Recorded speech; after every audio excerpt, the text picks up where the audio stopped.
comment se construit un narcissique en fait, c'est que lui-même a vécu un tel niveau de violence que dès la très jeune enfance, en fait, là on est vraiment dans le trauma développemental, il y a une coupure qui se fait.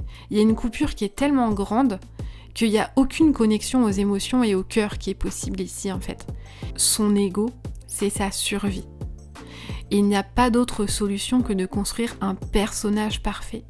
Et le personnage parfait qui s'est construit dès l'enfance, il grandit, il grandit, il grandit. Et c'est le sujet principal de son histoire. C'est pour ça en fait que le parent narcissique va toujours dire que c'est l'enfant le problème. Parce que le sujet principal de son histoire, ça peut pas être l'enfant, c'est lui-même.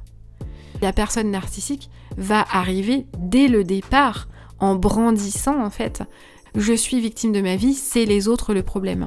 Copain, copine, gentil, méchant. C'est très binaire en fait à l'intérieur. Donc les autres c'est des méchants, moi je suis la gentille, moi je suis la mère parfaite, moi je suis la mère sacrificielle. Donc surtout, ne dites pas de mal de moi.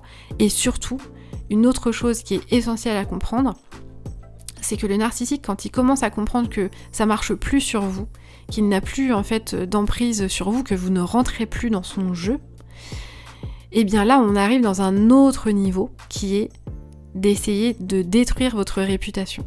Ah là là, qu'est-ce que c'est difficile en fait de vivre avec un enfant qui me fait vivre un calvaire, qui me fait vivre un enfer, et quand on va dans l'extrême, ça peut aussi prendre des formes de le parent va très souvent pleurer. Il va pleurer, il va aller voir les gens en pleurant, mais vraiment pleurant, en pleurant pour de vrai, avec des vraies larmes, c'est ça qui est quand même assez dingue. Il va pleurer avec des vraies larmes et en disant combien c'est horrible pour lui, combien vous le faites souffrir.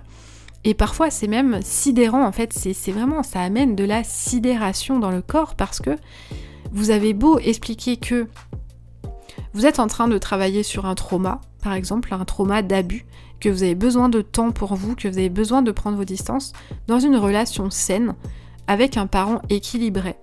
Le parent, en fait, jamais il ne vous accusera de faire quelque chose de mal.